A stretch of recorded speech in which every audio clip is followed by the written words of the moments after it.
Hello everyone, welcome back my YouTube channel. आज हम पढ़ने वाले हैं 12th एग्रीकल्चर बायोलॉजी का एक टॉपिक जिसका नाम है म्यूटेशन या उत्परिवर्तन। म्यूटेशन या उत्परिवर्तन, ये जो टॉपिक आज हम पढ़ रहे हैं, डिस्कस कर रहे हैं, इसमें हम देखेंगे कि म्यूटेशन या उत्परिवर्तन क्या होता है, ये कितने प्रकार का होता है, किस प्रकार से ये उत्पन्न होते हैं, किन के कारण उत्पन्न होते हैं, और म्यूटेशन या उत्परिवर्तन उत्पन्न होने की वजह से जो अपनी पादप प्रजनन है, प्लांट ब्रीडिंग है, उसके थ्रू हम किस प्रकार से फसलों में सुधार कर सकते हैं, यानी एक नई किस्म का विकास हम किस प्रकार से कर सकते हैं। तो ये सारी चीजें इस वीडियो में अपन पढ़ेंगे। सबसे पहले हम जानते हैं कि उत्परिवर्तन या म्यूटेशन क्या होता है। तो उत्परिवर्तन हम किसे कहेंगे? किसी जीव के किसी लक्षण में या उसकी आनुवंशिक संरचना में, किसी जीव के किसी लक्षण या आनुवंशिक संरचना में होने वाला आकस्मिक परिवर्तन जो वंशागत हो, उत्परिवर्तन कहलाता है। ध्यान देने वाली बात यह है कि क्या होगा, किसी जीव के किसी लक्षण में परिवर्तन होगा। लक्षण में परिवर्तन कब होता है? जब उसकी जीनी संरचना में परिवर्तन होता है, यानी आनुवंशिक संरचना में परिवर्तन होता है। तो आनुवंशिक संरचना में परिवर्तन होगा तो लक्षणों में परिवर्तन दिखाई देगा। तो जीव के किसी लक्षण में यानी कि उसकी आनुवंशिक संरचना में यदि आकस्मिक कोई परिवर्तन आता है, आकस्मिक कोई परिवर्तन होता है और वो आकस्मिक परिवर्तन क्या हो? वंशागत हो, तो उसे हम क्या कहेंगे? उसे हम उत्परिवर्तन कहेंगे या म्यूटेशन कहेंगे।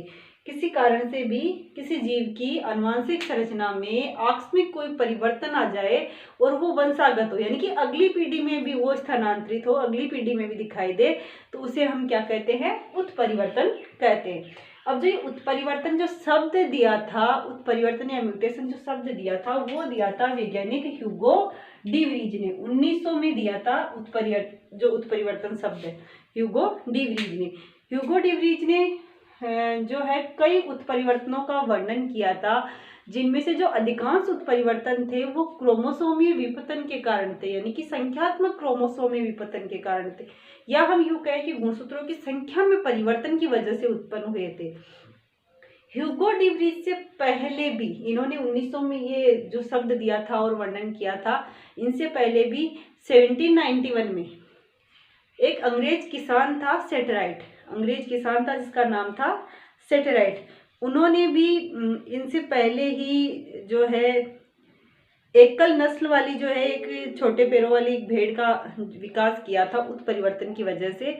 और 1910 में ड्रोसोफिला जो थी उस पर मॉर्गन ने भी काफी जो है प्रयोग किए थे और उत्परिवर्तन की व्याख्या की थी। अब हम देखते हैं कि जो उत्परिवर्तन है ये कितने प्रकार के होते हैं। तो जो उत्परिवर्तन है उसके प्रकार जो है वो दो होंगे, यानी उत्परिवर्तन दो प्रकार के होंगे। इसके टाइप्स जो है वो 2 टाइप्स है। उत्परिवर्तन दो प्रकार के होते हैं। कौन कौन से? एक तो होता है स्वतः उत्परिवर्तन, स्पॉन्टेनियस म्यूटेशन, और दूसरा होता है प्रेरित उत्परिवर्तन, यानी इंड्यूस्ड म्यूटेशन। स्वतः उत्परिवर्तन और प्रेरित उत्परिवर्तन क्या होते हैं? स्वतः उत्परिवर्तन हम किसे कहेंगे? जो उत्परिवर्तन उत्परिवर्तजन के उपचार के बिना ही उत्पन्न हो जाए, यानी ऐसे उत्परिवर्तन, यानी उसकी आनुवंशिक संरचना में होने वाले ऐसे परिवर्तन जो बिना किसी उत्परिवर्तजन के ही उत्पन्न हो जाए। हम किसी भी उत्परिवर्तजन से उसका उपचार ना करें। उत्परिवर्तजन का मतलब है वे कारक जिनकी वजह से उत्परिवर्तन उत्पन्न होते हैं, यानी जिनके द्वारा उत्परिवर्तन होते हैं। तो उन कारकों के बिना ही, किसी उत्परिवर्तजन के बिना ही, किसी कारक के बिना ही यदि कोई उत्परिवर्तन उत्पन्न हो जाता है तो उसे हम क्या कहते हैं? स्वतः उत्परिवर्तन, यानी स्वयं ही हो जाता है, अपने आप ही उत्परिवर्तन आ जाता है, किसी जीव में कोई उत्परिवर्तजन यूज नहीं किया जाता, तो वो कहलाता है स्वतः उत्परिवर्तन। स्वतः उत्परिवर्तन जो होता है उसकी जो दर होती है, यानी उत्परिवर्तन होने की जो दर होती है वो कितनी होती है? 10⁻⁷ से 10⁻⁴ प्रति जीन प्रति पीढ़ी होती है, यानी अत्यंत ही धीमी दर होती है, ये बहुत ही कम होती है इसकी दर। लेकिन जो प्रेरित उत्परिवर्तन होते हैं वो कैसे होते हैं? जो उत्परिवर्तन उत्परिवर्तजन यानी कि भौतिक या रासायनिक कारक के उपचार से उत्पन्न हो। प्रेरित उत्परिवर्तन हम किसे कहते हैं? जब उत्परिवर्तन किसी उत्परिवर्तजन, उत्परिवर्तजन कौन हो सकता है? यहाँ पर कोई भौतिक या रासायनिक कारक होगा, तो किसी भौतिक या रासायनिक कारक के द्वारा यदि कोई उत्परिवर्तन उत्पन्न होता है तो उसे हम क्या कहते हैं? प्रेरित उत्परिवर्तन कहते हैं। और जो प्रेरित उत्परिवर्तन होते हैं उनकी जो दर होती है वो स्वतः उत्परिवर्तन की तुलना में कई गुना अधिक होती है। यानी कि स्वतः की जो दर थी वो कम थी, लेकिन प्रेरित उत्परिवर्तन की जो दर होती है वो स्वतः की तुलना में क्या होती है, अधिक होती है। तो ये थे उत्परिवर्तन के प्रकार। उसके बाद में बात आती है उत्परिवर्तन प्रेरण। यानी उत्परिवर्तन प्रेरण क्या होगा, तो उत्परिवर्तन उत्पन्न करने की जो क्रिया है उसी को हम क्या कहते हैं, उत्परिवर्तन प्रेरण कहते हैं। उत्परिवर्तन उत्पन्न करने, किसी जीव में उत्परिवर्तन यदि उत्पन्न किया जाता है, प्रेरित किया जाता है, उत्पन्न किया जाता है, तो उसी को हम क्या कहते हैं, उत्परिवर्तन प्रेरण। अब उत्परिवर्तन उत्पन्न किसके द्वारा किया जाता है, किसी कारक के द्वारा, यानी किसी भौतिक या रासायनिक कारक के द्वारा। तो किसी जीव की जो जीनी संरचना है, आनुवांशिक संरचना है, उसको किसी भौतिक या रासायनिक कारक के उपचार के द्वारा यदि उसमें उत्परिवर्तन किया जाता है, उसमें परिवर्तन किया जाता है, तो उत्परिवर्तन करने की जो प्रक्रिया है, क्रिया है, उसी को हम क्या कहते हैं, उत्परिवर्तन प्रेरण कहते हैं। उसके बाद है उत्परिवर्तजन। यानी उत्परिवर्तजन होते क्या है, म्यूटाजीन क्या होते हैं, किसे कहते हैं उत्परिवर्तजन, तो वे भौतिक या रासायनिक कारक, वे कारक या वे भौतिक या रासायनिक कारक जिनके द्वारा उत्परिवर्तन उत्पन्न किया जाता है वो क्या कहलाते हैं, उत्परिवर्तजन कहलाते हैं, म्यूटाजीन कहलाते हैं। म्यूटाजीन या उत्परिवर्तजन हम किसे कहेंगे, यानी जिन कारकों के द्वारा उत्परिवर्तन करवाया जाता है, जिन कारकों के द्वारा उत्परिवर्तन करवाया जाएगा उसी को हम क्या कहेंगे, उत्परिवर्तजन कहेंगे। और उत्परिवर्तजन कौन से हैं, भौतिक या रासायनिक कारक होते हैं, इन्हीं के द्वारा क्या कराया जाता है, उत्परिवर्तन को प्रेरित किया जाता है, करवाया जाता है। अब ये जो उत्परिवर्तजन है ये कितने प्रकार के होते हैं, ये भी दो प्रकार के होते हैं। एक तो होते हैं भौतिक उत्परिवर्तजन और दूसरे होते हैं रासायनिक उत्परिवर्तजन। भौतिक उत्परिवर्तजन कौन से होते हैं, यानी कोई जब भौतिक कारक उत्परिवर्तजन के रूप में प्रयोग किया जाता है तो उसे हम कहते हैं भौतिक उत्परिवर्तन। जैसे कि एक्स किरणें हो गई, गामा किरणें, पराबैंगनी किरणें, ये सारे क्या होते हैं, ये भौतिक उत्परिवर्तन होते हैं। और यदि रासायनिक किसी कारक को, कोई रासायनिक कारक जो है उत्परिवर्तन करवाने में काम में लिया जाता है या किसी रासायनिक कारक के उपचार के द्वारा उत्परिवर्तन करवाया जाता है, तो वो रासायनिक जो कारक है वो क्या कहलाता है, रासायनिक उत्परिवर्तन कहलाता है। और रासायनिक उत्परिवर्तन कौन से हो सकते हैं, कृषि रसायन हो सकते हैं, कीटनाशी हो सकते हैं, कवकनाशी हो सकते हैं, यानी कि पेस्टिसाइड, फंजीसाइड, ये सारे क्या होते हैं, ये सारे होते हैं रासायनिक उत्परिवर्तन। तो यहाँ तक अपन ने बात की कि उत्परिवर्तन क्या है, उसकी डेफिनेशन क्या होगी, उसके अलावा उसके कितने प्रकार है, दो प्रकार हो गए, स्वतः उत्परिवर्तन और प्रेरित उत्परिवर्तन। और जब उत्परिवर्तन को प्रेरित किया जाता है, करवाया जाता है, तो उस क्रिया को हम क्या कहते हैं, उत्परिवर्तन प्रेरण। अब उत्परिवर्तन करवाता कौन है, तो उत्परिवर्तन को प्रेरित करने वाले होते हैं उत्परिवर्तजन। और उत्परिवर्तजन जो है वो भी दो प्रकार के होते हैं, भौतिक उत्परिवर्तजन और रासायनिक उत्परिवर्तजन। उसके बाद में अपना जो है नेक्स्ट अपना आता है उत्परिवर्तन प्रजनन, यानी म्यूटेशन ब्रीडिंग। उत्परिवर्तन प्रजनन किसे कहेंगे, तो सबसे पहले हम बात करें कि जो एक मूलर नाम का वैज्ञानिक था, मूलर नाम के वैज्ञानिक ने क्या किया था, एक्स किरणों की खोज की थी। और मूलर नामक वैज्ञानिक ने एक्स किरणों की खोज करने के बाद में उन्होंने एक्स किरणों को उत्परिवर्तजन बताया था, यानी उत्परिवर्तन प्रेरित करने की जब जो गुण होता है एक्स किरणों में उसको इन्होंने ही खोजा था, उसका वर्णन किया था। मूलर ने ही एक्स किरणों में उत्परिवर्तन के जो गुण है, उत्परिवर्तन प्रेरित करने का, उस गुण की खोज की थी। 1927 में इन्होंने जो है एक्स किरणों की खोज की थी। अब बात करें कि जो उत्परिवर्तजन होते हैं इनके उपयोग से क्या होता है, उत्परिवर्तजनों के उपयोग से उत्परिवर्तन उत्पन्न किया जाता है, प्रेरित किया जाता है, उसी को हम क्या कह देते हैं, उत्परिवर्तन प्रजनन। यानी उत्परिवर्तन को जन्म देना, उत्परिवर्तन को उत्पन्न करना, पैदा करना क्या कहलाता है, उत्परिवर्तन प्रजनन। और उत्परिवर्तन प्रजनन किस में करवाया जाता है, फसलों में, पादपों में। ब्रीडिंग किस में होती है, फसलों या पादपों में।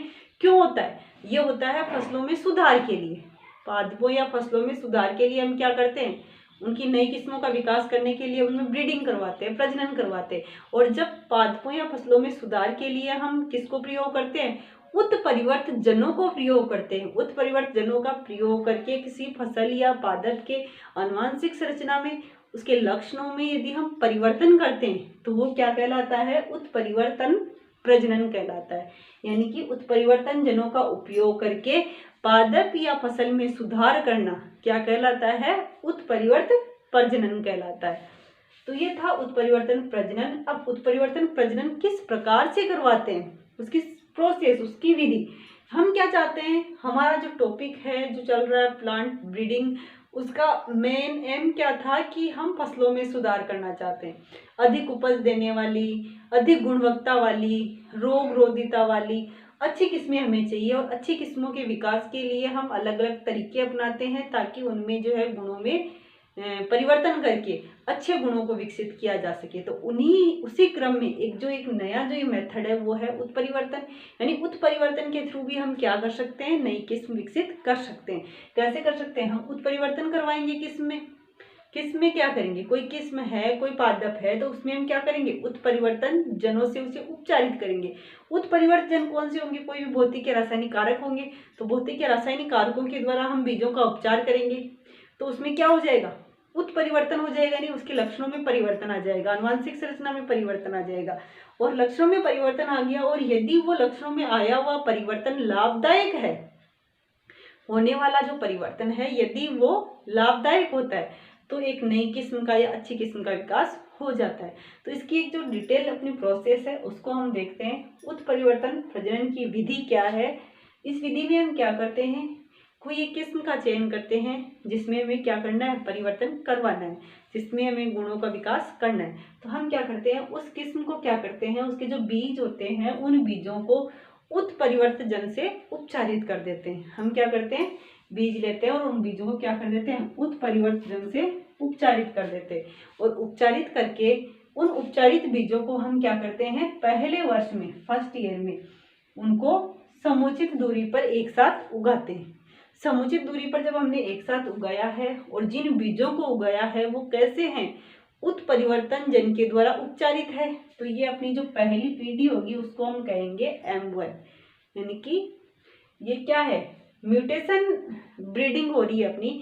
तो म्यूटेशन फर्स्ट, यानी उत्परिवर्तन के द्वारा जो है अपनी उगाई हुई पहली जो पीढ़ी है, इस कारण इसको हम क्या कहेंगे, M1। हमने अब जो उगाया है, उगने के बाद में उनमें अपन देखेंगे जो पौधे उगे हैं उन पौधों में स्वपरागण कराएंगे। पहली बात तो उत्परिवर्तन जन से उपचारित पौधों को हमने समुचित दूरी पर पहले वर्ष में उगा दिया। उगाने के बाद में इन पौधों में हम क्या करवाते हैं, स्वपरागण करवाते हैं, और इन पौधों के बीजों को अलग अलग एकत्रित करते हैं। और एक चीज ये ध्यान रखते हैं कि उगने के बाद में उसके लक्षणों का अच्छे से अवलोकन करते हैं, क्योंकि जब हमने बीजों को उपचारित किया है तो उपचारित करने के बाद में उत्परिवर्तन तो होंगे, पर कुछ लाभदायक होंगे तो कुछ हानिकारक होंगे। तो हमें जो भी अच्छे लक्षण दिखाई देते हैं उन अच्छे लक्षणों वाले पौधों को हम क्या कर लेते हैं, अलग अलग एकत्रित कर लेते हैं। तो ये हो गई अपने पहले साल की बात। अब इसमें मान लो कि हमें कुछ पौधे, जैसे ये एक पौधा था जो हमारे लिए अच्छे लक्षणों वाला हमें दिखाई दिया था, जैसे इसके लक्षण हमें अच्छे लगे थे, इसके अच्छे लगे थे, इसके अच्छे लगे, इसके और इसके। हमने ये कुछ पौधे थे जो इनमें से अच्छे लक्षणों वाले थे, उनको चुना था, इनके बीजों को अलग अलग एकत्रित किया था, और इन्हीं पौधों के बीजों को हम क्या करते हैं, दूसरे साल में M2 पीढ़ी के रूप में, एकल संतति के रूप में अलग अलग क्यारियों में उगा देते हैं। दूसरे वर्ष में क्या करते हैं, जो अच्छे लक्षणों वाले जो पौधे हमने छांटे थे उनके बीजों को अलग एकत्रित किया था, और उनको अगले वर्ष हम क्या करते हैं, एकल संतति के रूप में अलग अलग क्यारियों में उगा देते हैं। और इनमें हम क्या देखते हैं, इनमें से जो उर्वर पौधे होते हैं, ओजपूर्ण पौधे होते हैं, उनका चुनाव करते हैं। बाकी जो पौधे होते हैं, बंदे होते हैं या जो अनुपयोगी होते हैं, उनको छांट करके अलग कर देते हैं। अब जो उर्वर और जो अच्छे पौधे होते हैं उनको हम क्या करते हैं, उनके बीजों को हम अलग अलग एकत्रित कर लेते हैं, और उनको फिर से क्या करते हैं, जैसे मान लो इसमें से हमने ये पौधा छांटा जो अब उर्वर अच्छा लगा, हमें ये छांटा, ये जो भी लक्षणों वाले, हमें अच्छे लक्षणों वाले पौधे दिखे थे उनको हम अलग से छांट लेते हैं, और उनको तीसरे वर्ष में M3 पीढ़ी के रूप में फिर से एकल संतति उगाते हैं उनकी। यानी कि फिर से उन्हें अलग अलग क्यारियों में, एक एक पौधे के बीजों को अलग अलग क्यारियों में उगाते हैं, और उसी प्रकार से उनमें से उर्वर ओजपूर्ण अच्छे बीजों वाले पौधों का चुनाव करते हैं और उनके बीजों को अलग अलग एकत्रित कर लेते हैं। बाकी सारे जो होते हैं बंदे वगैरह पौधे होते हैं, अनुपयोगी होते हैं, अच्छे लक्षणों वाले नहीं होते हैं, उनको हम छांट करके अलग कर देते हैं। और इनमें से जो छांटे गए अच्छे लक्षणों वाले कोई भी जो पौधे होंगे अपने, उन पौधों के बीजों को जो हमने अलग अलग एकत्रित कर लेते हैं और नेक्स्ट ईयर यानी कि चौथे वर्ष में M4 पीढ़ी के रूप में फिर से हम उन्हें एकल संतति के रूप में अलग अलग क्यारियों में उगा देते हैं। और यहाँ पर हम देखते हैं कि विसंयोजित जो लक्षण हो रहे हैं, इनके विसंयोजित होने वाले जो लक्षण है यानी कि जिनके लक्षणों में परिवर्तन आ रहा है, विसंयोजित होने वाले जो लक्षण है उनकी तो हम क्या कर देते हैं, विसंयोजित लक्षणों वाले पौधों की तो हम क्या कर देते हैं, छटनी कर देते हैं, अलग हटा देते हैं। और जो समयुग्मजी पादप होते हैं, समयुग्मजी जो पौधे होते हैं उनको क्या कर लेते हैं, चुन करके समयुग्मजी पौधों को चुनेंगे और उनके बीजों को हम पुंज में इकट्ठा कर लेते हैं। चौथे वर्ष में क्या करते हैं, विसंयोजित हो लक्षणों वाले जो पादप है उनकी छटाई कर देते हैं और जो समयुग्मजी पादप है उनके बीजों को हम एकत्रित करके क्या कर लेते हैं, पुंज में कटाई कर लेते हैं, पुंज में इकट्ठा कर लेते हैं। उसके बाद में यहाँ पर जो समयुग्मजी जो बीजों को हमने एक साथ इकट्ठा किया था, उन बीजों को अगले वर्ष यानी कि पांचवें वर्ष M5 पीढ़ी के रूप में हम उसको उपज परीक्षण करते हैं।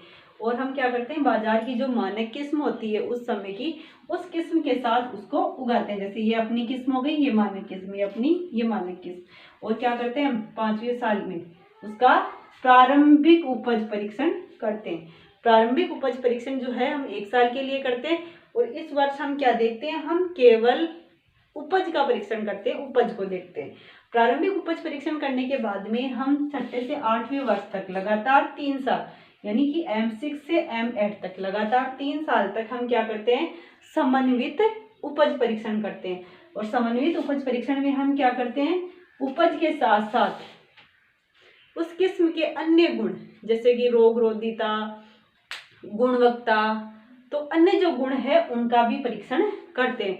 और यदि इन परीक्षणों में अपनी जो किस्म है वो उपयोगी साबित होती है, अच्छी साबित होती है, तो नेक्स्ट ईयर यानी कि 90वें वर्ष में M9 किस्म के रूप में हम उसको उगाते हैं, यानी कि उसका गुणन करते हैं और बाजार में वितरित कर देते हैं, यानी कि एक नई किस्म के रूप में विमोचित करके बाजार में वितरित कर देते हैं।